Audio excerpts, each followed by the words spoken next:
Praise the lord. అమలాపురంలో ఉన్న పరిసర ప్రాంత ప్రజలారా, మీ అందరికీ గొప్ప శుభవార్త.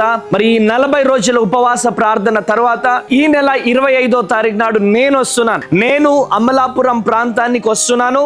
మన కలెక్టర్ ఆఫీస్ ఎదురుగున్నటువంటి అంబేద్కర్ భవన్కి మరి ఉదయం 9 గంటలకు మార్చి 25వ తారీఖు నాడు ఈ సభ జరగబోతుంది. కనుక ప్రతి ఒక్కరు కూడా, ఎవరికి చెప్పుకోలేని సమస్యలతో బాధపడుతున్నారా, అనారోగ్యంతో బాధపడుతున్నారా, గర్భఫలం లేక బాధపడుతున్నారా, నిరుద్యోగంతో బాధపడుతున్నారా, అనేక మంది జీవితాలలో దేవుడు గొప్ప అద్భుతాలు జరిగిస్తున్నాడు.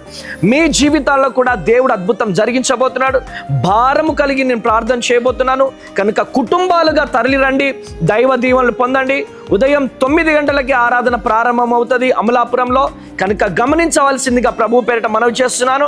శక్తివంతమైన స్తుతి ఆరాధన, హృదయాన్ని కదిలించే వర్తమానాన్ని పరిశుద్ధాత్మ దేవుడు రిలీజ్ చేయబోతున్నాడు. కనుక మీరు రండి, అనేకులను తోడుకొని రండి, దైవ దీవెనలు పొందండి. రేపు మార్చ్ 25వ తారీఖు అమలాపురంలో కలుద్దాం. God bless you. Praise the lord.